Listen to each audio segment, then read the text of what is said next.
சரி, நெக்ஸ்ட்டு நாம் என்ன பார்க்க போகிறோம்னா simple cubic arrangement. Simple cubic arrangement என்னது? சிம்பிள்னு சாதாரண, கூபிக்னா கனசதுரம், ரைட்டா? 3 டைமென்ஷனில் X axis, Y axis and Z axis இருக்கும், ரைட்டா? Simple cubic arrangement. அரேஞ்ச்மெண்ட்ஸ்னால் ஒரு அமைப்பு, ரைட்டா? ஏற்கனவே சொல்லி கொடுத்துருக்கேன், ரைட்டா? சிம்பிள் கூபிக் அரேஞ்ச்மெண்ட்டில் என்ன இருக்கும்? 8 கார்னர்லேயும் 8 ஆட்டம் இருக்கும். ஆனால் ஒவ்வொரு ஆட்டமும் அந்த கனசதுரத்துக்கு எவ்வளோ வேலை செய்யும்? 1/8 தான் வேலை செய்யும். மீதி 1/7 எதுக்கு வேலை செய்யும்? வேறு பக்கத்தில் இணைந்து இருக்கிறது கூட வேலை செய்யும். அப்போது எத்தனை கனசதுரம் இருக்குது? 1/8 எத்தனை கனசதுரம் இருக்குது? ஒரு கனசதுரத்துக்கு எத்தனை முக்கு இருக்குது? மூளை 8 இருக்குது, 8 மூளைகள் இருக்குது. அப்போ 8 × 1/8. அப்போ ஒரு மூளையில் எவ்வளோ வேலை செய்யுது? அந்த ஆட்டம் 1/8 தான் வேலை செய்கிறது. அப்போ 8 × 1/8 = 8/8 = 1. அப்போ மொத்தம் இவ்வளோ ஆட்டங்கள் சேர்ந்து இந்த கனசதுரத்தில் இருக்குது, அந்த கார்னரில். ஆனால் இந்த கனசதுரத்துக்காக வேண்டி எவ்வளோ வேலை செய்கிறது அப்படின்னா ஒரே ஒரு ஆட்டம் தான் வேலை செய்கிறது, ரைட்டா? அதை பார்த்துக்கோங்க நல்லா. ஒரு செகண்ட், இது தான் ஹெட்டிங்.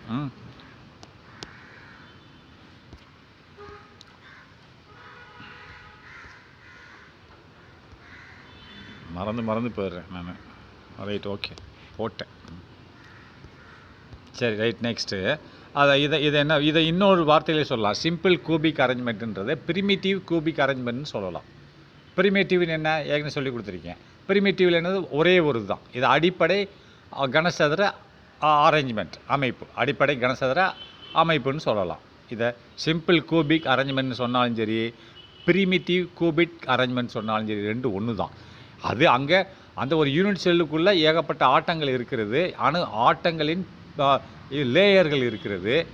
அதை நம்ம அந்த கம்பேர் பண்ணி நம்ம இந்த மாதிரி ஃப்ரூட் ஸ்டாலில் எப்படி அடுக்கி வைக்கிறது அப்படின்னு சொல்லி பார்க்குறது தான் இந்த இது, ரைட்டா? இப்போ சிம்பிள் கூபிக் அரேஞ்ச்மெண்ட்டில் நம்ம ஃப்ரூட் ஸ்டாலில் பழங்களை அடுக்கி வைத்தா அப்போ எவ்வளோ இடங்கள் காலியாக இருக்கிறது என்பதை பற்றி தான் நம்ம பார்க்க போகிறோம். உதாரணத்துக்கு இப்போ படிக்கும்போது தெரியும். The type of 3 dimensional packing arrangements can be obtained, ரைட்டா? Can be obtained by repeating the AAA type 2 dimensional arrangements in 3 dimension. நல்லா பாருங்கள் என்ன சொல்கிறான். This type of 3 dimensional arrangement packing, இது 3 டைமென்ஷனில் அரேஞ்ச்மெண்ட் ஆகிருக்கு. அரேஞ்ச்மெண்ட்னா அமைக்கப்பட்டுள்ளது. பேக்கிங்னா அதாவது அடுக்கி வைக்கிறது. 3 டைமென்ஷனில் எக்ஸ் ஆக்சிஸ் இருக்குது, ஒய் ஆக்சிஸ் இருக்குது அண்ட் இஜெட் ஆக்சிஸ். 3 ஆக்சிஸ்லேயும் இவைகள் இந்த பொருட்கள் எப்படி அடுக்கி வைக்கப்பட்டுள்ளது. பேக்கிங்னா அடுக்கி வைக்கப்பட்டுள்ளது. அரேஞ்ச்மெண்ட் அமைப்பு. இந்த அமைப்பானது அடுக்கி வைக்கப்பட்டுள்ளது. பேக்கிங் என்னது? நல்லா பாருங்கள். This type of 3 dimensional packing arrangement, இந்த மாதிரியான 3 டைமென்ஷனில் 3 ஆக்சிஸில் பேக்கிங் அரேஞ்ச்மெண்ட், பேக்கிங் அடுக்கி வைக்கும் அமைப்பானது அமைந்திருக்கிறதுன்னு சொல்கிறான். கேன் பி அப்டைன்னா நம்மளுக்கு கிடைக்கப்படுகிறது, நாம் பெறுகிறோம், நாம் செய்கிறோம், ரெண்டு ஒன்று தான், ரைட்டா?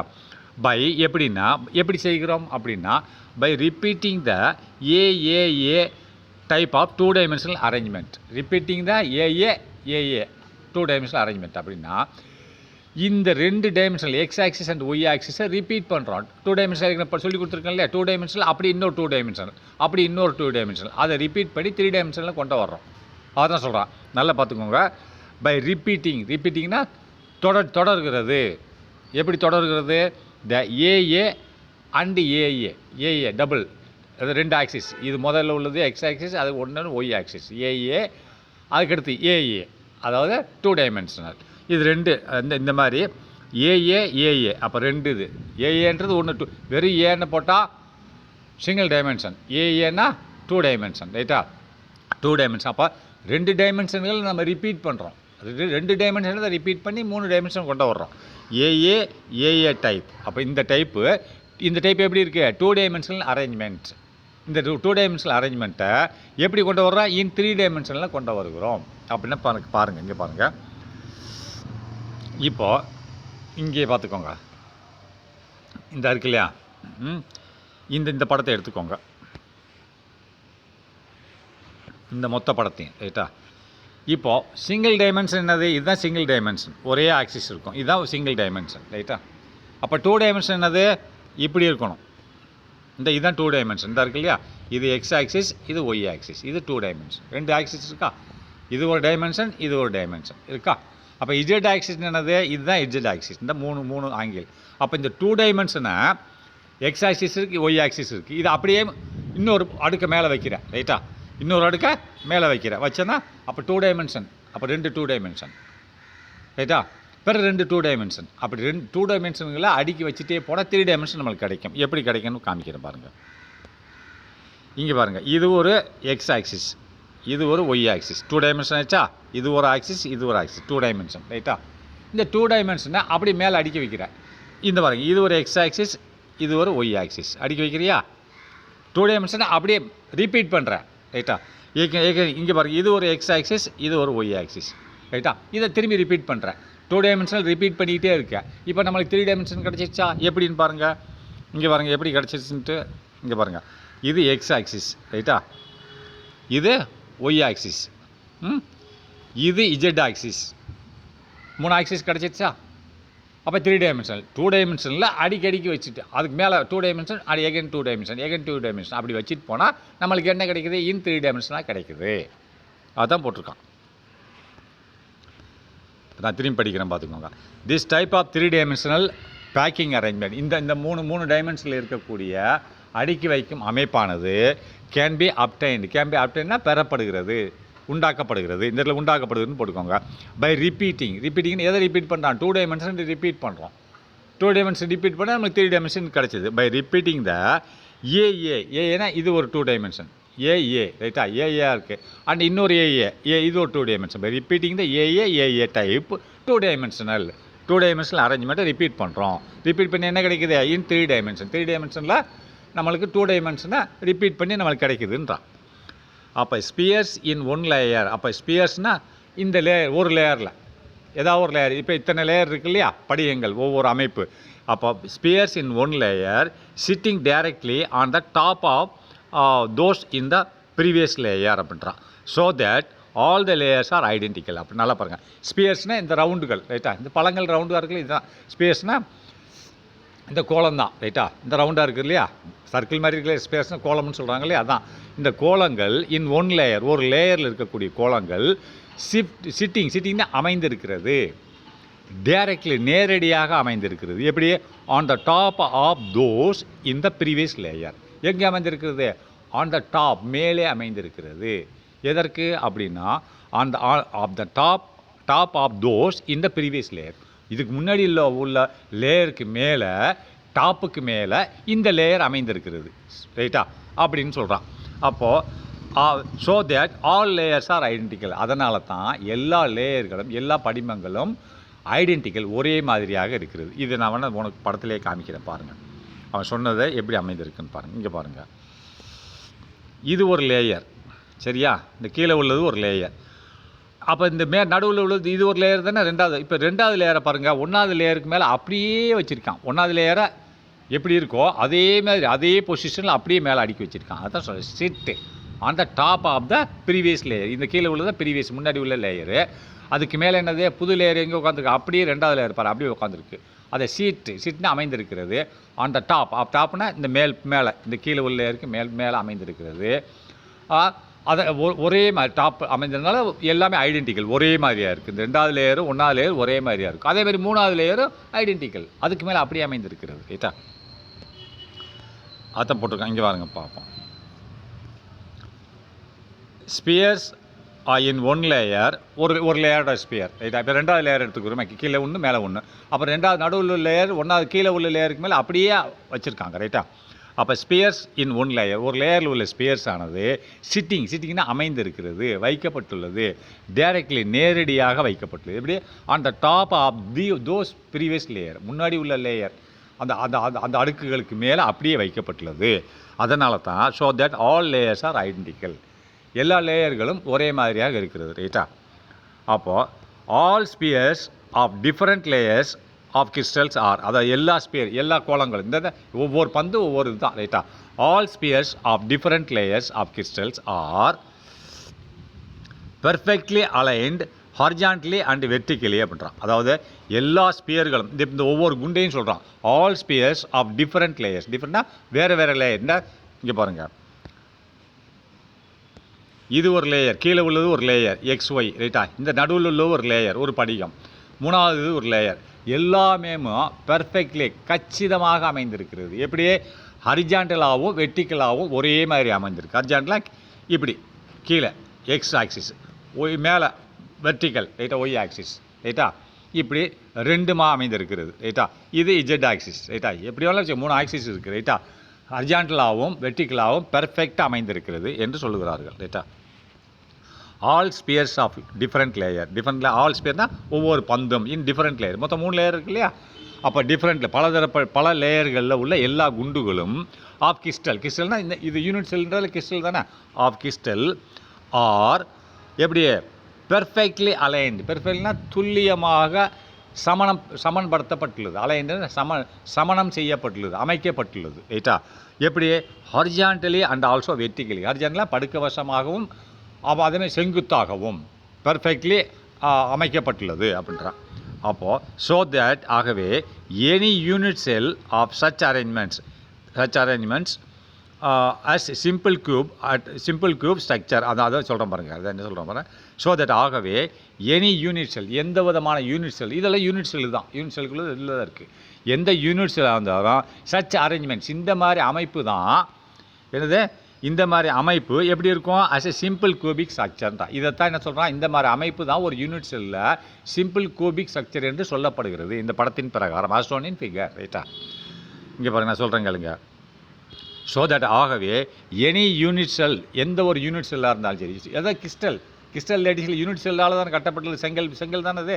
அப்போ யூனிட் செல்லாக இருந்தாலும் சரி ஆஃப் சச் அரேஞ்ச்மெண்ட்ஸ், இந்த மாதிரி ஒரு அரேஞ்ச்மெண்ட்ஸ், இந்த மாதிரி அமைப்பானது எவ்வாறாக இருக்கிறது அப்படின்னா இந்த அமைப்பை தான் என்ன சொல்கிறாங்க, as a simple cubic arrangement என்று சொல்லுகிறார்கள். சிம்பிள் கியூபிக் ஸ்ட்ரக்சர்னு சொல்லலாம், அரேஞ்ச்மெண்ட்னு சொல்லலாம், அல்லது ப்ரிமிட்டிவ் கியூபிக் ஸ்ட்ரக்சர்னு சொல்லலாம் ரைட்டா. ப்ரிமிட்னா அடிப்படை கனசதுர அமைப்பு, அரேஞ்ச்மெண்ட்னால அமைப்பு தான், ஸ்ட்ரக்சர்னால அமைப்பு தான் ரைட். அப்போது இன் சிம்பிள் கியூபிக் பேக்கிங், அதாவது இந்த சிம்பிள் கியூபிக் பேக்கிங்கில் வந்து each sphere is in contact with 6 neighbouring spheres, ஒவ்வொரு இந்த ரவுண்டும், ஈச் ஸ்பியர்னா இந்த ரவுண்டு தான், அந்த கோளங்கள் கான்டாக்ட்னா தொடர்பில் உள்ளது. எத்தனை கூட தொடர்பில் உள்ளது, 6 எண்ணிக்கையில் உள்ள இந்த ரவுண்டுகளுக்கு, மீதி ரவுண்டுகளோட தொடர்பில் உள்ளது அப்படின்றான்.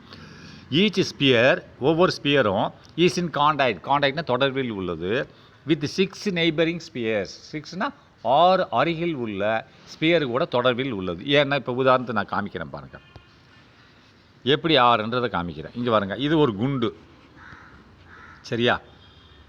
இப்போ நான் இதுலேயே காமிச்சிருந்தேன் நேரடியாக.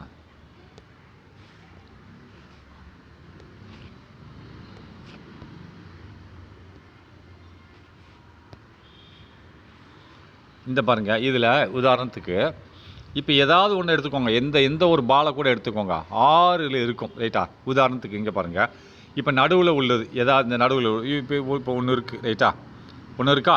இப்போ சைடில் 1 ரைட்டா, 4 இருக்கா, சைடில் 1, சைடில் 1, 4 ஆகிப்போச்சா, 4 இருக்கா. இந்த பாருங்கள், எதை வேணால் எடுத்துக்கோங்க, இந்த மேலே உள்ளதை எடுத்துக்கோங்க, இதை எடுத்துக்கோங்க, இந்த நடுவில் உள்ளதா.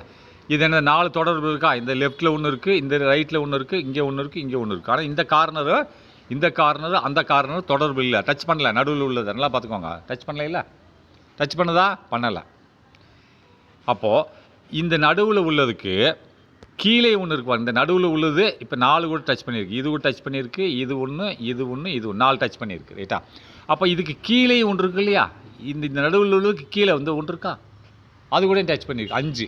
அப்போ இதுக்கு மேலே நம்ம இன்னொன்று வச்சோம்னா வச்சுக்கோமே, இப்படி வச்சோம்னா, இதுக்கு மேலே இன்னொரு அடுக்கு வச்சோம்னா, அப்போ இன்னொரு பந்து இப்படி இருக்கும் இல்லையா, அதுவும் டச் பண்ணும் 6 பார்த்துக்கோங்க. அப்போ இதில் நடுவில் வச்சு பார்த்தீங்கன்னா தெரியும் 6ல் டச்சில் இருக்கும் ரைட்டா. அதுதான் சொல்கிறான், ஆல் ஸ்பியர்ஸ் ஆஃப் என்ன போட்டிருக்கான் அதெல்லாம் பார்த்துக்கோங்க. ஈச் ஸ்பியர், ஒவ்வொரு ஸ்பியரும் is in contact with neighbouring ஸ்பியர்ஸ்ன்றான். நெய்பர் பக்கத்தில் உள்ள 6 கோளங்களோட தொடர்பில் உள்ளது அப்படின்றான். அப்போது 4 இன் இட்ஸ் ஓன் லேயர், 4 வந்து அதனோட லேயரில் இருக்கிறது. இப்போ உதாரணத்துக்கு உதாரணத்துக்கு நான் காமிக்கிறேன் பாருங்களேன், நானே வரைஞ்சி காமிச்சேன். இது 1 2 3 4 4ஆச்சா. இதுதான், இது எத்தனை கூட தொடர்பு இருக்குது, 1 2 3 4. அப்போ இதுக்கு மேலே நான் ஒன்று வச்சுருக்கேன் இல்லையா, மேலே அப்போ இதுக்கு கீழே உள்புறம் ஒன்று இருக்கும் இல்லையா, 6 ஆச்சுல்ல, அதுதான் சொல்கிறான். அப்போ 4 அதனோட லேயரில் இருக்குது, இன்னும் ஒன்று மேலே இருக்குது, இன்னொன்று கீழே இருக்குது, அதுதான் சொல்கிறோம். நல்லா பாருங்கள் என்ன போட்டிருக்கான், 4 in its own லேயர். 4 எப்படி அதனோட லேயரில் இருக்குது, அதனோட அந்த லேயரில் இருக்கிறது. அண்டு 1 பிலோ, 1 வந்து கீழே இருக்குது ரைட்டா, 1 மேலே இருக்குது, 1 பிலோ. அண்டு அதாவது நல்லா பார்த்துக்கோங்க. அண்டு ஹென்ஸ் த கோஆர்டினேஷன், 1 அப்பில் 1 இருக்குமா, அதை எழுதலைமே. 4 in its என்ன பாருங்கள், 6 நெய்பரிங் ஸ்பியர்ஸ் ரைட்டா. அப்போது 4 in its own layer, 1 above and 1 below போட்டான்ல, 1 மேலே இருக்கும், இன்னொன்று கீழே இருக்கும், 1 above and 1 below. அப்போ 6 ஆச்சு இல்லையா. அண்ட் ஆகவே ஹென்ஸ் த கோஆர்டினேஷன் நம்பர், இதனோட கோஆர்டினேஷன் நம்பர் என்னது, இணைப்பு எண் என்னது, 6 கூட இது இணைந்து இருக்கிறது ரைட்டா. ஹென்ஸ் த கோஆர்டினேஷன்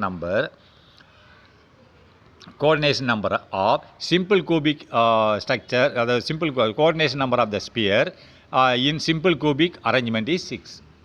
அதை இந்த ஒரு ஸ்பியரோட கோஆர்டினேஷன் என்னது, 6. எதில், சிம்பிள் கூபிக் அரேஞ்ச்மெண்ட்டில் 6ஆக இருக்கிறது ரைட்டா.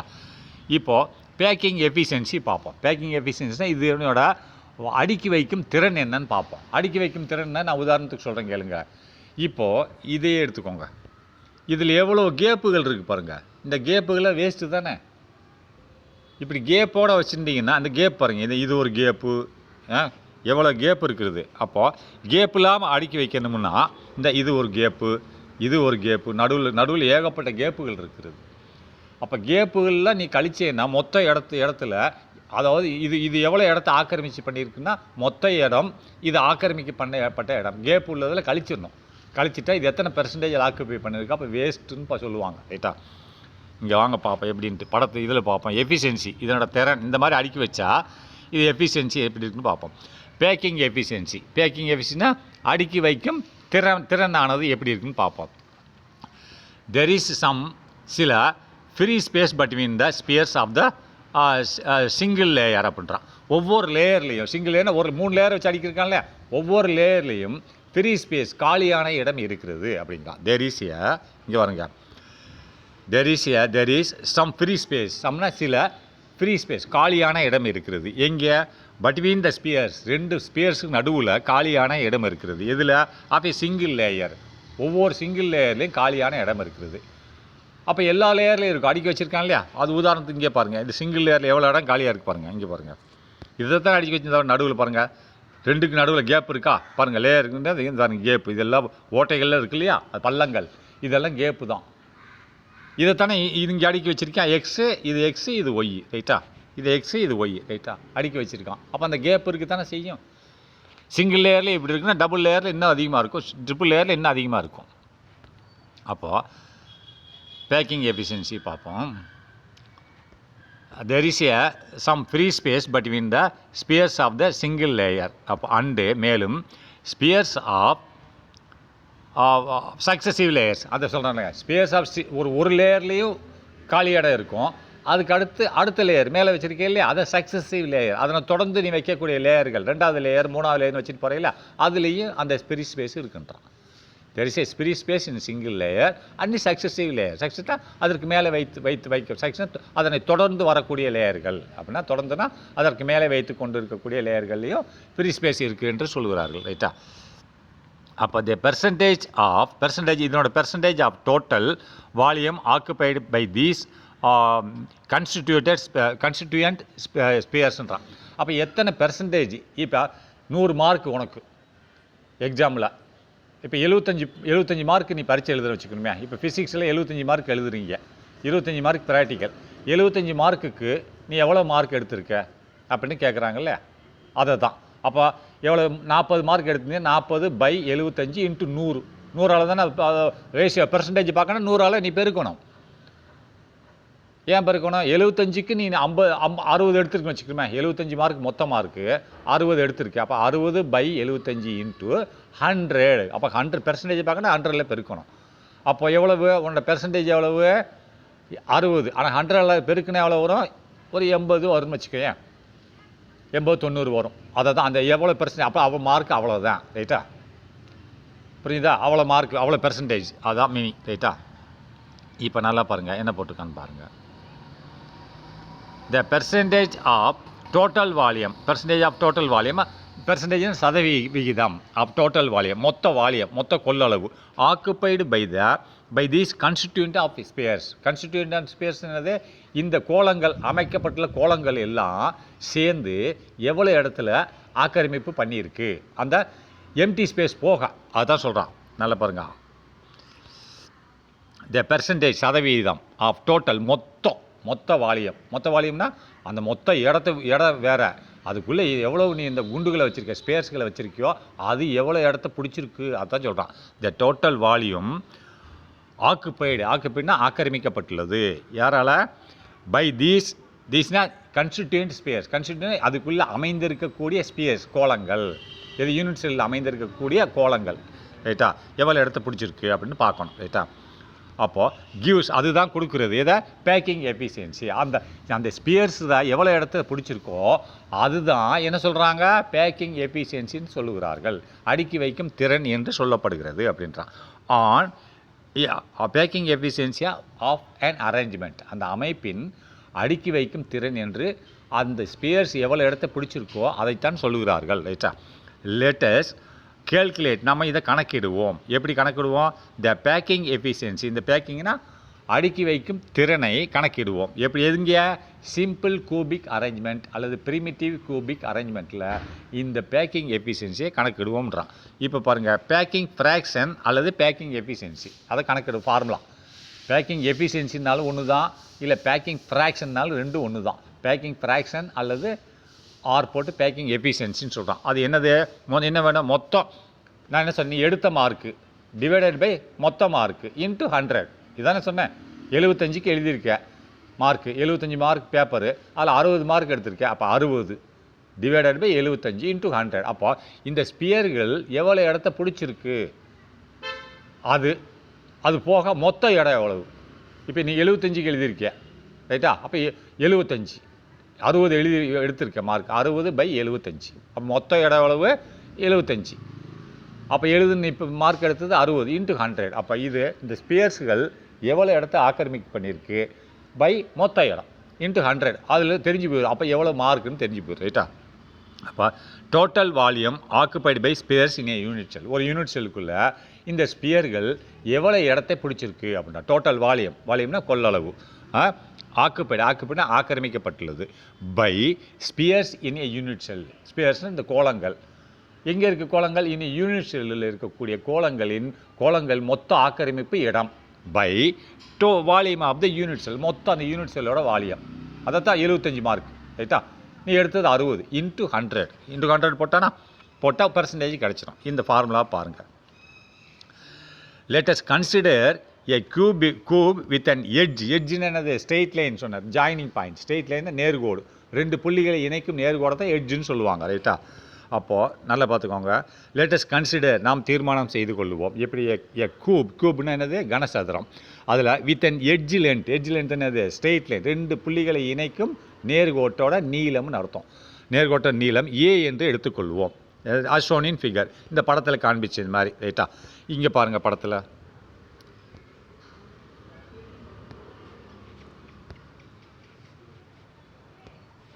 இங்கே பாருங்கள் படத்தில் என்ன இருக்குது?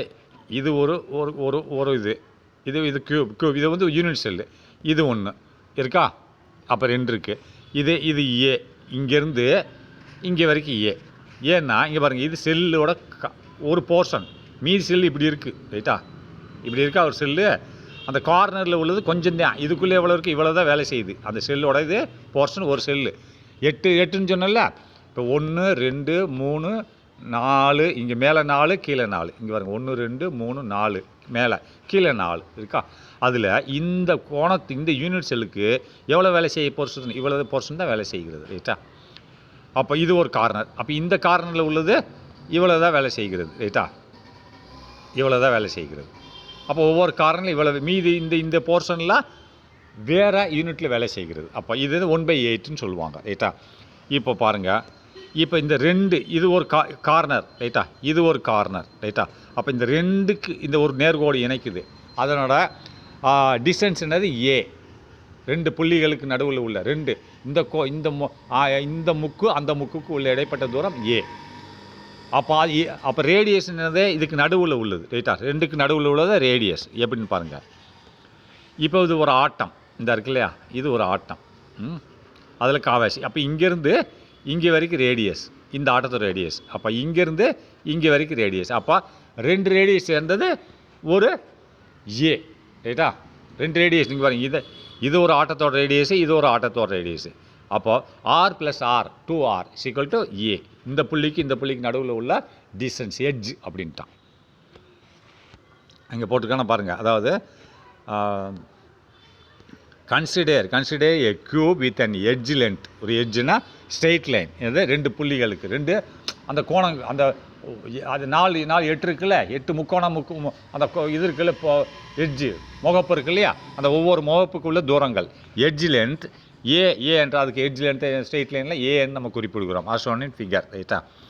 அப்போ next volume of the cube எப்படி இருக்கும்? அதாவது வால்யூம் ஆஃப் த க்யூப் என்ன சொல்லுவாங்க? அந்த க்யூப், அந்த கனசேகரத்தோட வால்யூம் எவ்வளோ, கொள்ளளவு எவ்வளவு?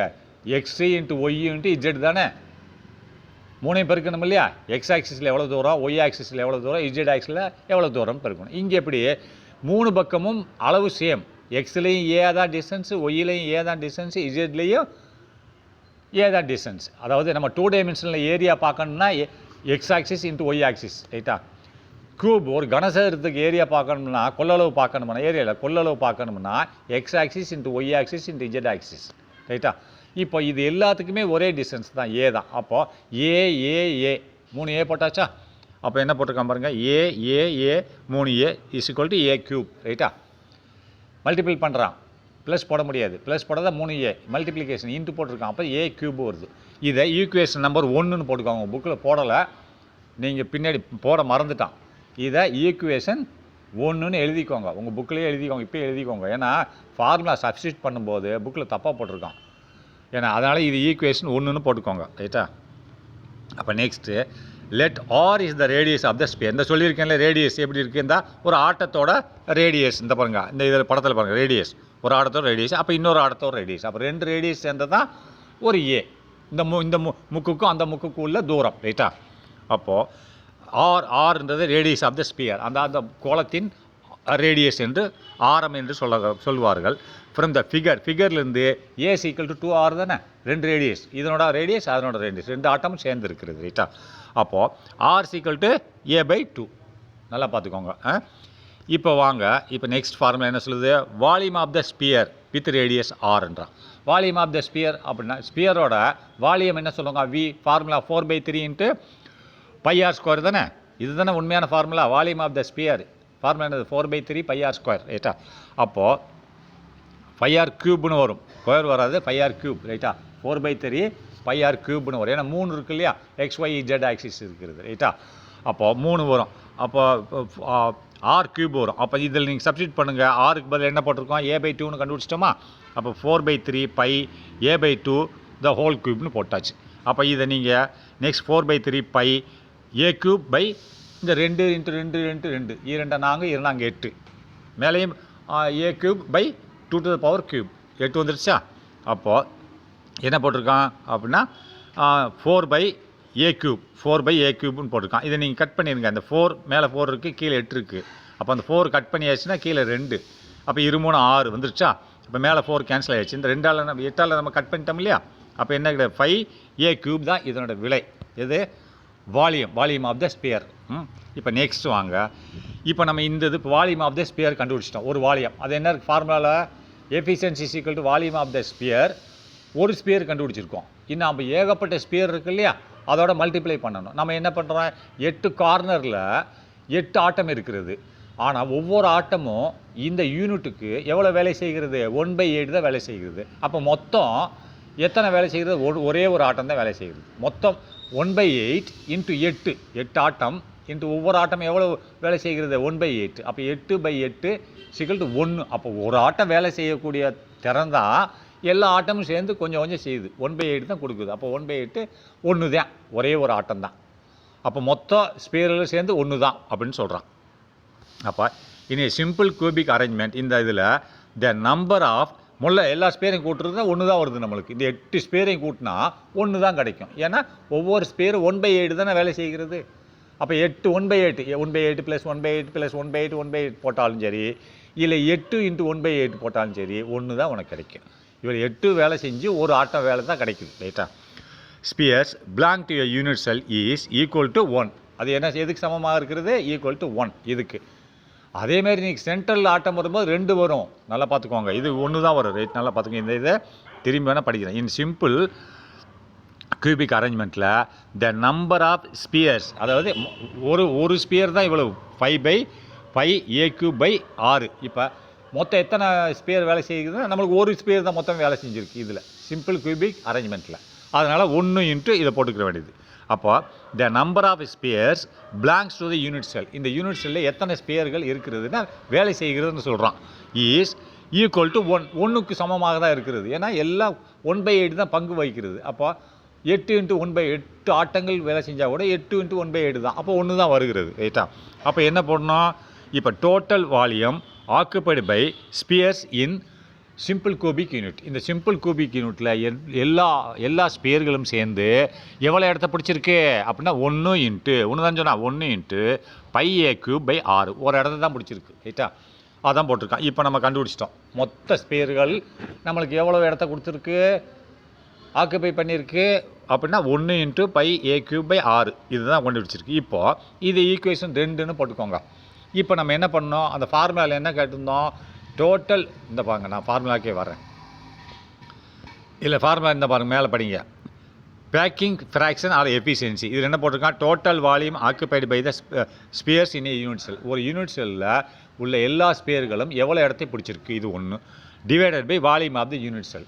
அந்த யூனிட் செல்லோட வால்யூம், யூனிட் செல்லோட வால்யூம் வந்து a³ பார்த்துருக்கோம்ல, அது 1 ஈக்குவேஷன் 1 நான் எழுதி சொன்னேன்ல 1. அப்போ இது 2. இப்போ நம்ம 2 ஈக்குவேஷன் போட்டிருக்கோம்ல, அப்போ 2 divided by 1 equation 2 divided by 1 அப்போ போட்டு இன்ட்டு 100 போட்டேன்னா சப்ஸ்டியூட்னு போடுங்க. சப்ஸ்டியூட்னு போட்டாலே போதும். இவன் என்ன போட்டிருக்கான்? டிவைடிங் இந்த 2வது ஈக்குவேஷன் 2/3ன்னு போட்டிருக்கான். அந்த 3ன்ற ஈக்குவேஷன் இங்கே கிடையாது, 1 தான். அது மேலே 1ன்னு கொடுத்துருக்கேன் இல்லையா? அப்போ டிவைடிங் 2/1 2வது ஈக்குவேஷன். நான் 2வது ஈக்குவேஷன் இப்போ கண்டுபிடிச்சோம் இல்லையா? இதை 1ஆல் வகுத்தோம்னா 1ல் என்ன இருக்குது? a³ இருக்கிறது. என்ன கிடைக்கும்? ஃப்ராக்ஷன் என்ன கிடைக்கும்? 2வது ஈக்குவேஷன் இது πa³/6 பை a³ × 100 என்ன கிடைக்குது நம்மளுக்கு? இப்போ a³ அடிவிட்டு போயிடும். ரைட்டா? மீதி என்ன கிடைக்கும் நம்மளுக்கு? அப்போ 100π/6 கிடைக்கும். ரைட்டா? அப்போ பையன் என்னது? 22/3.14ன்னு சொல்லலாம், இல்லை 22/7ன்னு சொல்லலாம். அப்போ பைக்கு பதில் நீ 100 × 3.14ன்னு போட்டேன்னா இந்த 100 வந்து 3.14க்கு பதிலாக 314ன்னு போட்டுக்கலாம். ஒரு புஷ்டாப் ரைட் சைடில் தள்ளி வச்சிட்டேன்னா 314 3.14 அப்படின்னு வச்சுட்டீங்கன்னா எத்தனை இருக்குது? நான் போட்டு காமிக்கவே, நீங்கள் போட்டுக்கிறீங்க, நீங்களே போட்டுக்கோங்க. ரைட்டா? இது எவ்வளோ கிடைக்கும்? 52.36% கிடைக்கும். எத்தனை? 52.36 கிடைக்கும். நீங்கள் கரெக்டாக டேலி பண்ணிங்கன்னா. இவன் 52.38ன்னு போட்டிருக்கான். அது மேபி கொஞ்சம் அப்ராக்சிமேட்டாக போட்டிருக்கான், ஆனால் கரெக்டாக நீங்கள் போட்டிங்கன்னா அது 52.36 இருக்கும். அதை போட்டு பார்த்துக்கோங்க. அப்போ நெக்ஸ்ட்டு only 52.38 ஆஃப் த இவ்வளோ தான் நம்மளுக்கு இப்போ மொத்தம் 100% எவ்வளோ எடுத்திருக்கு, எவ்வளோ மார்க் எடுத்திருக்குன்னா 52.38 தான் எடுத்திருக்கு. அப்போ இவ்வளோ இடத்து தான் இந்த இது பிடிச்சிருக்கு. அப்போ மீதி இடமெல்லாம் என்னது? காலியாக இருக்குது. இந்த லெவலில் நீ அடுக்கி வச்சேன்னா நடுவில் கேப் இருக்குது இல்லையா? அந்த கேப்புகளில் காலியாக வேஸ்ட்டாக தான் போகுது. அப்போ இந்த மாதிரி நீ கடையில் ஆப்பிள்களை அடுக்கி வச்சேன்னா இடம் தான் வேஸ்ட்டாக போகும். எவ்வளோ இடம் வேஸ்ட்டாக போகுது பாரு. எவ்வளோ இடத்துல நீ அடுக்கி வச்சுருக்கேன்? 52.38% இடத்துல அடுக்கி வச்சுருக்கேன். அப்போ மீதி என்னது? 47.62 இடம் வந்து 62% இடம் வந்து உள்ள கேப்பாக இருக்குது. அதில் வேஸ்ட்டாக தான் இருக்குது. அதை எப்படி பயன்படுத்துறது அப்படின்னு பார்க்கணும். ரைட்டா? அப்போ என்ன போட்டிருக்கான்? only 52.38 of the available space is occupied by the spheres in simple cubic packing. நல்லா பாருங்கள், சிம்பிள் கியூபிக் பேக்கிங்கில் இந்த ஸ்பியர் கோளங்கள் எவ்வளோ இடத்த ஆக்கிரமிப்பு பண்ணியிருக்கு? 52.38% இடத்த தான் இது தக்க வைத்துள்ளது, அதான் ஆக்கிரமித்துள்ளது. அப்போ மீதி அதை நான் அப்படியே படிக்கவா? only 52.38 of the available space value. அப்படின்னா கிடைத்த கொள்ளளவில் 52.38% மட்டும் இஸ் ஆக்குப்பைடுனா ஆக்கிரமிக்கப்பட்டுள்ளது. யாரால்? பை த ஸ்பியர்ஸ் இந்த கோளங்களால் ஆக்கிரமிக்கப்பட்டுள்ளது. எது? In simple cubic packing. இந்த சிம்பிள் கியூபிக் பேக்கிங்கில் இதான் பண்ணியிருக்கு அப்படின்றான். அப்போது மேக்கிங் இது என்ன செய்கிறது? Making inefficient use of the available space. அப்போ இது என்ன? இந்த மாதிரி ஒரு அமைப்பானது ஒரு திறன் இல்லாத அமைப்பாக இருக்கிறது. அட்லீஸ்ட் ஒரு 70% ஆக்குப்பை பண்ணியிருக்கணும் இல்லையா? எல்லாமே வேஸ்ட்டாக தான் போகுது. அவ்வளோ இடங்கள் காலியாகவும் அந்த கேப்பில் தான் இருக்கிறது. ரைட்டா? அதான் மேக்கிங்னா செய்கிறது. இன்எஃபிஷியன்ட் இது திறன் இல்லாத ஒரு செயல்பாடுகள் மாதிரி இருக்கிறது. அப்போ மீதி 52 போக மீதி எல்லாம் அந்த காலி இடமா தான் இருக்குது. அந்த ஆப்பிள்கள் அடுக்கி வச்சிருக்கு உள்ள ஓட்டையில் தான் இருக்குது. ரைட்டா? Making inefficient use of available space. இன்எஃபிஷியன்ட்னா பயன்படுத்தப்படவில்லை, கிடைத்த இடத்தை பயன்படுத்த முடியாமல் இருக்கிறதுன்றான். மேக்கிங் இன்எஃபிஷியன்ட் திறன் இல்லாமல் இருக்கிறது, அதில் வேலை செய்யலைன்னு அர்த்தம். Using of available space and hence ஆகவே மினிமைசிங் த அட்ராக்டிவ் ஃபோர்ஸ். ஆகவே இது என்ன சொல்கிறாங்க? ஒரு அணு அட்ராக்டிவ் ஃபோர்ஸ் எப்போ இருக்கும்? பக்கத்துலேருந்து அட்ராக்டிவ் ஃபோர்ஸ் அதிகமாக இருக்கும், தூரம் வந்தால் அட்ராக்டிவ் ஃபோர்ஸ் கம்மியாக இருக்கும். அதை மாதிரி இது தூரமாக இருக்கிறதுன்னு பொருள்படுகிறது. ஆகவே இங்கே அட்ராக்டிவ் ஃபோர்ஸ் எப்படி இருக்கிறது? மிக மிக குறைவாக இருக்கிறது. ஏன்னா டிஸ்டன்ஸ் ஏன்னா உள்ள கேப் எக்கச்சக்கம் இருக்கிறது. அப்போ அட்ராக்டிவ் ஃபோர்ஸு கம்மி. எவ்வளோ கேப் இருக்குது? 48, 52 போக மீது 48 கேப் இருக்கிறது. அப்போ அட்ராக்டிவ் ஃபோர்ஸ் இஸ் மினிமம். ரைட்டா? ஹென்ஸ் ஆகவே மினிமைஸ்னா குறைவாக இருக்கிறது. எது? த அட்ராக்டிவ் ஃபோர்ஸ் ஈர்ப்பு விசையானது குறைவாக இருக்கிறது. ரைட்? ஓகே.